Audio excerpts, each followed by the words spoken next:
Uhum. É bom, a nossa aula está sendo gravada. Hoje é a aula de criação da forma, dia 3 de março de 2022. A gente inicia com essa aula aqui o terceiro módulo da disciplina, terceiro e último módulo, no qual a gente vai discutir um pouco sobre as perspectivas dentro desse processo de representação espacial. E não só algumas atividades práticas, né, como vocês vão desenvolver, como a gente já falou sobre isso, né, vamos ver que a gente tem algumas propostas, algumas explicações, mas também, né, principalmente, algumas implicações teóricas nesse processo de representar o espaço, né, como que isso se organiza. E então vamos, né, começar a colocar aqui isso enquanto explicação, né, o que é perspectiva paralela. Né, eu acho que a maioria aqui já deve lembrar bem, quando a gente fala de perspectiva, né, que a gente, em princípio, tem uma relação, tem uma relação com essa geometrização do espaço. É um pouco esse o processo que a gente pensa, né, essa relação que a gente vai pensar, né, como que isso se organiza, né, a partir de uma geometria desse espaço. E um outro conceito importante, né, que a gente já falou sobre quando a gente já falou sobre perspectiva, que é essa ideia de um sistema de planos de projeção. Então, só para a gente explicar um pouco, em princípio a gente pode pensar que isso aí é um triedro, né, dentro da ideia assim, da geometria descritiva. Vocês vão imaginar um canto de sala, né, um chão e duas paredes. Né, então, é um pouco essa ideia de planos de projeção.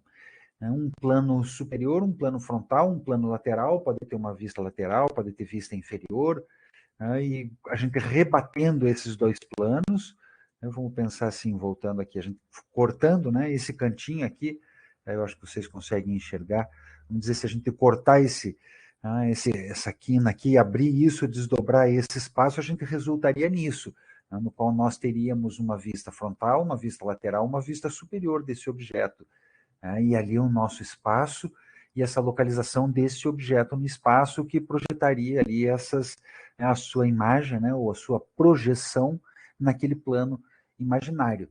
Então, a ideia de perspectiva ela envolve essa compreensão dessa lógica, né, e eu acho que mostrando esses elementos, né, vocês, né, conseguem entender um pouco o que a gente está falando, né. Então, tem essa ideia das vistas que são as ortográficas, né, então a gente vai falar de ortogonais, eventualmente, e de oblíquas. Né, então, ortogonais, só para lembrar, são as linhas horizontais e verticais, e oblíquas são as linhas oblíquas, né, as que estão inclinadas. Né, então, só para a gente também organizar um vocabulário aqui importante para a gente conseguir precisar isso. Mais uma vez, assim, quem já teve aula comigo vai lembrar desse espaço que eu construo, só para ajudar a gente construir essa nossa imaginação espacial. Tá? Então, vamos imaginar que esse quadrado aí é o chão de um lugar, com azulejos, e a gente vai organizar, então, o chão desse lugar, né, de acordo com essas linhas oblíquas, né, paralelas num sentido e paralelas no outro sentido, e a gente vai poder colocar aí umas paredinhas, né, nesse nosso plano de projeção. Então, só para a gente enxergar visualmente algumas coisas que eu estou explicando. Se alguém não ficar claro alguma coisa aqui, vocês fiquem à vontade para me interromper, né, mas eu não estou explicando detalhadamente, e isso é mais, o objetivo aqui é muito mais explicar esses conceitos, né, de plano de projeção, de oblíquas, explicar essas noções, né, básicas, mais de um vocabulário até mesmo.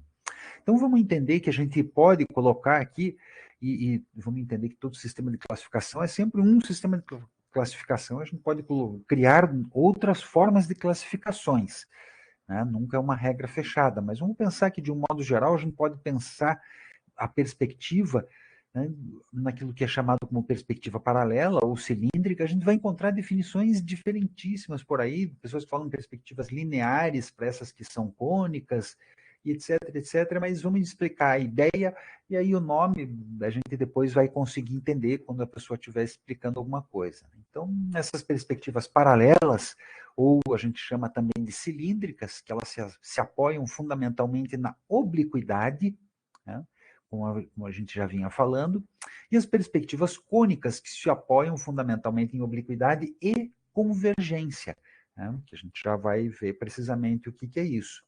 Só para a gente ter um sisteminha aqui, a gente não vai hoje, na aula de hoje, falar sobre cônica, e eu acho que às vezes um sisteminha é bom só para a gente entender um pouco, né? Então, essa ideia de perspectiva, por um lado, a gente pode subdividir perspectivas como paralelas, e as outras perspectivas cônicas, que a gente tem lá um ponto de fuga, 2, 3, perspectiva curvilinear, a gente vai falar sobre isso mais tarde, né? Toda essa ideia, né, de perspectiva, mas o que a gente vai tratar aqui hoje é precisamente essa parte aqui de cima, né? Então, pensar que a gente vai falar sobre essas perspectivas paralelas, que a gente pode, por um lado, ter isso que a gente chama da axonométrica, e, por outro lado, essa oblíqua, né, ou cavaleira também, que é chamada, né, mas tem outras que são oblíquas, então, né, eu já vi essa classificação que tinha cavaleira, tinha uma outra e uma militar, se não me engano, né, alguma coisa assim. E essas axonométricas aí, vocês não precisam decorar nada disso, evidentemente, né? Então, isométrica, dimétrica, trimétrica, né? O que, que quer dizer isso tudo, assim? Só para a gente explicar, para não ficar um abstrato assim. Então, essas axonométricas, isométrica, os três ângulos são iguais. Essa dimétrica, como o próprio nome diz, tem dois ângulos iguais e um diferente. Trimétrica, os três são diferentes, como o próprio nome diz. Então, essa é a ideia da perspectiva isométrica. Quando eu digo que os três ângulos são iguais, essa abertura aqui central, como a gente pode perceber, vou mandar aqui, ó. Então, tem aí uma perspectiva isométrica, essa abertura central aqui, ó, como a gente vê, então, 120, 120, 120 graus, nessa abertura aqui que a gente tem, certo? Então, os três ângulos são iguais. Quando dois iguais e um diferente, então pronto, né? Nesse caso aqui é uma dimétrica, né? Um ângulo maior aqui, dois mais fechados, né? Mais agudos aqui embaixo, né? Se organiza nesse sentido assim. E a trimétrica, cada um num ângulo. Essas normalmente são perspectivas, e a gente tem toda essa sistematização da perspectiva colocada assim, fundamentalmente porque as engenharias mantiveram isso, né? A arquitetura e as engenharias mantiveram esses conceitos, e elas são utilizadas, né, para a construção de imagens. Eu estudei na escola técnica, tempo que tinha escola técnica, né, agora tem os institutos, mas eu estudei desenho técnico, assim, né, que era essa coisa de aprender essas perspectivas, como que constrói, etc., isométrica, cavaleira, essa coisa assim, né, porque se mantinha como forma de construção da imagem mecânica, né, da imagem técnica. E a tal da perspectiva cavaleira, que vamos pensar assim, esse tipo de projeção cilíndrica, né, oblíqua, que um dos objetos, nesse objeto tem uma das faces que está paralela a esse plano de projeção, né? Vamos lembrar que a gente tem lá um plano de projeção, vai lembrar sobre isso aí na aula com um ponto de fuga, né? Mas essa ideia de que a gente tem uma face que ela fica paralela, que ela está de frente à nossa folha, né? E dependendo do ângulo de inclinação daquilo que a gente vai chamar de fugante, não precisa decorar isso também, são as linhas de fuga, são as linhas oblíquas, o desenho vai parecer deformado. Né? Então a perspectiva cavaleira é basicamente isso, ela recebe esse nome porque ela tem uma face fixa a esse plano de projeção, ou seja, o plano de projeção é a minha folha, é o meu papel, e a gente tem, então, o quadrado está desenhado em verdadeira grandeza, está, né? Desenhado como um quadrado nesse nosso plano. Então, quando eu falo que ela está fixa a esse plano de projeção, é isso, né? Ela está de frente, ela está paralela a esse plano. E a gente tem essas outras linhas aqui, que são oblíquas, né? Então, quando eu falo que ela se baseia na obliquidade, é isso. Né? Tanto a isométrica como a cavaleira, ela se apoia fundamentalmente nesse uso de linhas que são oblíquas, mas que são paralelas entre si. Né? É preciso aplicar uma redução para essas linhas de fuga que a gente chama, né? O fugante. Quanto maior for esse ângulo, esse grau da inclinação, maior tem que ser essa redução. Né? Então vamos pensar assim, né? Eu peguei esse desenho na internet, mas é basicamente simples: 15, 30, 45, 60, pode escolher a ideia de um grau que quiser, mas vai ter um coeficiente de redução. Né? O 75 quer dizer que ele está bem inclinadinho com relação a gente, então ele vai parecer bem menor. Tem lá um número para isso, quem quiser pode buscar isso na internet, que é coisa fácil, mas não tem grande importância para a gente aqui nas artes. O que é importante para a gente pensar sobre esse tipo de perspectiva é entender que essa perspectiva paralela, que a gente encontra essas linhas paralelas que atravessam a imagem diagonalmente, né, ou seja, horizontalmente, verticalmente, mas esse sistema de linhas paralelas, tem um sentido paradoxal, né, porque ela provoca essa distância pela obliquidade, a gente enxerga, né, os objetos oblíquos inclinados com relação a gente, no entanto, ela está sempre à mesma distância do observador. Não é como aquela perspectiva cônica que a gente pressupõe um observador. Quando a gente vai desenhar, quem fez risco, gesto e marca comigo, a gente vai fazer isso mais para frente, né, na aula seguinte um pouco. Quando a gente tem essa perspectiva cônica, com ponto de fuga, que a gente chama, é pressuposto a gente, quando faz a construção geométrica desse desenho, a gente definir um ponto, que é o que eu coloco lá, que é o ponto do observador, né, que é essa localização do observador. E a localização dos pontos de fuga, seja num centro, seja nas duas laterais, com 2 pontos de fuga, mas ela pressupõe, nessa construção matemática, a localização de um ponto definido, né, da onde a coisa é enxergada. Enquanto que essa perspectiva paralela, não, ela não tem esse ponto definido. Ela é igual na imagem inteira. Se você lá na parte esquerda tem um determinado ângulo, lá na parte direita dessa imagem você tem esse mesmo ângulo. A gente já vai ver isso com mais clareza. Mas o que isso quer dizer é que ela está sempre à mesma distância. O tamanho é permanente, o tamanho é constante.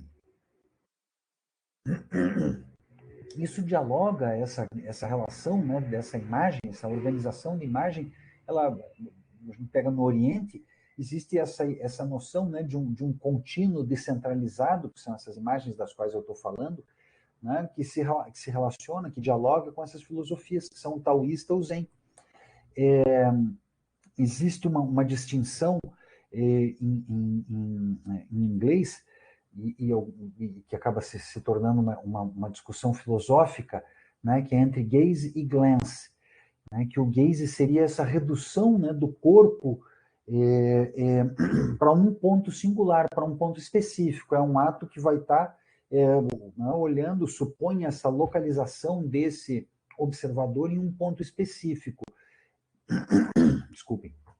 Enquanto que o glance seria precisamente, ele direcionaria essa visão nessa temporalidade daquilo que a imagem apresenta, né, que ele se relacionaria com essa ideia da visão do pássaro, né, que é precisamente essa visão ampla, essa visão que não é num ponto fixo, num ponto que se pressupõe um ponto fixo nessa obra, mas assim uma visão na qual se pressupõe esse deslocamento, né, do artista, de quem produz, mas do observador. Tem um filósofo japonês que ele coloca, né, que essa perspectiva cônica ela limita essa definição do sujeito em relação ao objeto, né, e que esse espaço, né, sem limite, no caso, né, da imagem oriental, o indivíduo não tem essas referências, ele não teria esse olhar possessivo sobre o objeto, né, não é uma figura num ponto único observando, né, mas é a pressuposição de que aquilo pode ser olhado, né, em qualquer ponto, à mesma distância, né, em tempos no mesmo tempo. E o que a gente vai ver, então, né, na arte japonesa tradicional é que não tem essa intenção de retratar a realidade como ela é, como a gente encontra. Né, o tamanho dos objetos pode ser colocado de uma outra, né, com uma outra organização, de uma outra relação, sem necessariamente estar preso a essa noção, né, da localização no espaço. Quando eu falo isso, essa mesma distância é esse tipo de imagem ao qual eu me refiro. Não? E essa aqui é uma perspectiva isométrica, como a gente pode ver. A gente tem, então, um conjunto de linhas paralelas num sentido, a gente pode observar aqui inclinadas num sentido. Né? Nesse piso aqui do corredor, por exemplo, ele está paralelo com o corrimão, está paralelo com o quadro lá dentro. Isso que a gente enxerga que tem geométrico, um outro conjunto de linhas paralelas entre si, que também estão inclinadas no outro sentido, né, uma perspectiva isométrica, e essa linha aqui, essas horizontais, que por sua vez organizam, essas verticais, né, que organizam a altura aí dos objetos. Então é um pouco essa ideia de que a gente não tem necessário, quando eu falo da imagem japonesa relacionada com isso, é sobre isso, né, que a gente está se referindo. Eu acho que essa é uma imagem que fica mais claro para a gente entender isso que eu falo com relação a ela não ter uma localização fixa no espaço. Né? Vamos pensar que aqui a gente tem um biombo, né? E essa foi uma indústria, né? que a indústria artesanal, evidentemente, né? Mas que o Japão desenvolveu, que comercializou muito, né? Esses objetos que eram vendidos, e a gente observa que elas são, né? Vamos aproximar um pouco aqui, depois a gente volta, que eles são construídos com essa perspectiva isométrica, né? O conjunto de linhas oblíquas, né? Inclinadas num sentido, um conjunto de linhas oblíquas inclinadas no outro sentido, e um conjunto de linhas verticais que determinam a altura dos objetos. Então, vamos voltar para cá. Nessa perspectiva ocidental, com um ponto de fuga central, a gente pressupõe a convergência para um elemento. Né? Se a gente fosse representar essa vista superior aqui de uma cidade, né? Se a gente fosse pegar essa vista superior de uma cidade para ser representada de acordo com a gente vê aquelas vedutas italianas, a gente ia ter um ponto de fuga aqui de um lado, um outro ponto de fuga do outro, e essas linhas elas não iam ser paralelas entre si, elas iam convergir para aquele ponto de fuga. E é esse ponto de fuga, precisamente, que define essa localização desse elemento observador, né? Seja aquele que produz, seja aquele que observa. Vocês devem lembrar lá aquelas imagens, né, do artista observando, né, um painel, né, por meio de um pontozinho assim definido que ele encaixava o olho para enxergar aquilo que ele estava vendo. Né? Então, é essa a ideia de que nesse tipo de imagem a gente não tem esse ponto. Tudo isso aqui está pressupostamente à mesma distância do observador, na medida em que a gente tem todas essas linhas aqui inclinadas sempre na mesma distância. Então, a gente está enxergando, né, todo esse espaço aqui numa perspectiva isométrica, e é um pouco isso que eles se referem a essa perspectiva de voo de pássaro, né, essa perspectiva oriental, que não tem, né, um observador definido. Voltamos para esse detalhe aqui, e a gente vai encontrar isso nessas imagens japonesas, fundamentalmente como forma, né, de relação. Existem aquelas outras que não implicam essa construção geométrica, que são outras formas de construção da imagem japonesa, né, mas essas que a gente encontra com essa relação geométrica, né, é uma das formas de relação com a filosofia japonesa, e com a relação, né, dessa cultura com o espaço que eles vivem, com a condição filosófica deles, com o pensamento, né, cultural dessa sociedade. Por aí a gente vai ter, então, esses livros, essa quantidade de gravura japonesa na qual a gente vai encontrar. Né? Vamos ver, a gente tem até uma construção geométrica, encontra aqui, né, a inclinação, sei lá, de um biombo, de uma mesinha, logo numa mesa, logo ali atrás, depois o biombo, ao mesmo tempo tem um tapete. Né? Então, a gente vê que tem uma organização geométrica paralela nessa imagem, né? E as figuras não têm necessariamente essa questão de que aqui está mais embaixo aqui, fica maior, e aqui está mais atrás fica menor. Isso não acontece, como no caso dessa perspectiva com um ponto, né, com pontos de fuga. Né? Para nós, aquilo que está atrás fica menor, aquilo que está na frente fica maior, aquilo que a gente estava falando na aula anterior, no entanto, né, na conversa anterior, nesse tipo de imagem, essa lógica não rege esse pensamento espacial. É uma outra forma de pensar. Né? E a mesma coisa aqui. A gente pressupõe, então, que todas essas pessoas estão à mesma distância, né? Uma distância igual do observador, né? Ou seja, é um observador onipresente que está, né, pode estar em todos esses lugares. Não sei se fica claro isso que eu falo, né, que eu comento com vocês. E a gente vai encontrar, né, nesse período, que eles chamam de período Edo, inclusive algumas imagens japonesas, né, imagens orientais que são organizadas, né, de acordo com essa perspectiva, com um ponto de fuga. Aqui no caso não é um só, mas ela tem uma convergência, a gente identifica que tem uma convergência, mas se a gente começar a projetar essas linhas, né, que convergentes, a gente vai encontrar uma variedade gigantesca de pontos de fuga aqui nessa imagem. Né? Já começa por esse teto aqui que a gente está enxergando, né? E que parecem aqueles tetinhos medievais. Aqueles tetinhos e aqueles pisos medievais que a gente vai ver na próxima aula. E né, do final da Idade Média. E é muito peculiar ver esse tipo de representação, assim, como forma, né, de uso de técnicas do Ocidente, e aí a gente, né, simplesmente se pergunta, então, né, então pronto, a galera é isso, é a evolução, né, essa noção teleológica que é construída no Renascimento, né, e pronto, então é a evolução, a galera não sabia fazer, né, vamos voltar aqui para o japonês, a galera não sabia fazer, aí eles aprenderam, e aí pronto, né? Daqui para frente não faz mais sentido essa imagem, né, paralela, é só é só na. Opa, eu estou esquecendo disso aqui. Né? Não faz mais sentido essa imagem paralela para a arte, né, para as imagens, é só para aquilo do passado, é só para a engenharia. Né? Vamos pensar assim. E pensar, então, né, extrapolar um pouco essa ideia desse,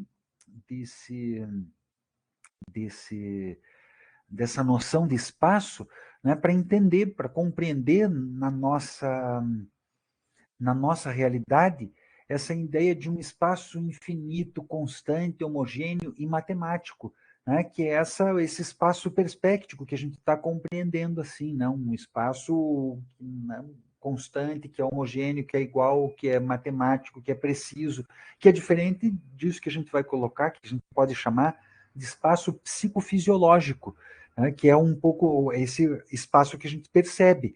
Né? Então, entender que existe essa diferença clara entre esse espaço perspéctico que a gente imagina, né, esse espaço matemático que a gente constrói com a perspectiva e não, isso que a gente vai chamar de espaço psicofisiológico, porque vai envolver tanto o nosso dispositivo fisiológico, como que é o nosso olho, como que é a nossa retina, como que é o nosso cérebro, para essas coisas se formar, né, para as imagens se formarem para a gente, e que vai envolver também psico, né, não é só fisiológico, porque vai envolver também, né, as nossas condições culturais, como que a gente se sente, né, o nosso universo individual, né, para poder pensar, para poder construir essa imagem que a gente tem na nossa cabeça.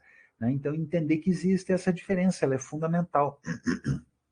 Né? Que esse espaço perceptivo que a gente vê, né? Que a gente tem, vamos falar assim, esse que a gente percebe, ele não é infinito e não é homogêneo. Né? Ele é finito, a gente percebe até um certo ponto e ele tem uma heterogeneidade muito grande. Né? Esse espaço homogêneo, né, esses pontos, eles são marcas de uma posição, se a gente pensar, né, matematicamente falando. E essa concepção perspectiva, ela procura, né, precisamente construir isso que a gente vai organizar, né, enquanto espaço figurativo, espaço que a gente coloca os elementos, que a gente dispõe um espaço e coloca os elementos nele, precisamente tentando organizar isso que a gente vê, né, em certo sentido. É uma tentativa de ordenar a imagem visual. E o que a gente vai encontrar, né, em certa continuidade, eu achei esse aí, em princípio, é um game qualquer, né, que eu fiz uma busca de games que usam perspectivas isométricas, né, acho que esse é um para Android até, olha, a Rafaela gosta, e assim, é uma forma de uso atual da perspectiva paralela. A gente não precisa necessariamente ter a perspectiva cônica agora, né? Essa ideia teleológica de avanço, né? De construção, etc., e que a gente tem que buscar aquela imagem assim, assado, tal. Não. Percebam que a gente, né, identifica a realidade a partir disso. Né? E esse jogo, e a ideia do game, ela é precisamente isso. Né? Essa visão, principalmente desses jogos que a gente enxerga separado, diferente daqueles que são jogos em primeira pessoa, né? Mas esses que são separados, você pressupõe alguém que opera esse cenário a uma distância igual, que alguém que tenha o mesmo controle sobre cada um dos espaços desse cenário. E aí eu fui, né, o resto aqui eu nem citei muito, porque eu nem sei se tem algum jogo específico, ou se eram modelos que a galera deixava disponível na internet, né, para alguém usar, e fui encontrando, né, precisamente esses modelos digitais de modelamento, né, em perspectiva isométrica, né, de cenários para inserção, introdução, né, partes de elementos, de construções de cidades, né, e por aí afora. Então, entender isso, né, essa é a noção, né, de um espaço homogêneo e um espaço que é igual em cada um dos pontos, né? A gente pressupõe a mesma distância. Aquele que está lá no fundo não fica menorzinho do que esse que está aqui na frente para a gente. Né? Todos estão à mesma distância, né? Todos têm a mesma dimensão em relação ao observador. Eu espero que, né, com esses últimos exemplos assim fique um pouco clara essa ideia, né, essa noção de que a gente tem uma visão panorâmica, né? O que seria exatamente essa visão do voo de pássaro que a gente pode pensar nessa imagem digital, né? Nessa imagem desses jogos, né, que são organizados a partir desses módulos, né? E a gente vai ver que esses jogos precisamente, né, você tem lá módulos, insere essas figuras dentro de módulos, né? E acho que era esse, né? Mais um aqui também. Eu gosto desses mais sombrios e tal, com um ambiente mais cyberpunk. E eu acho que é isso, né? São as referências que a gente trabalhou nessa aula aqui. Eu acho que já dá para a gente encerrar a gravação.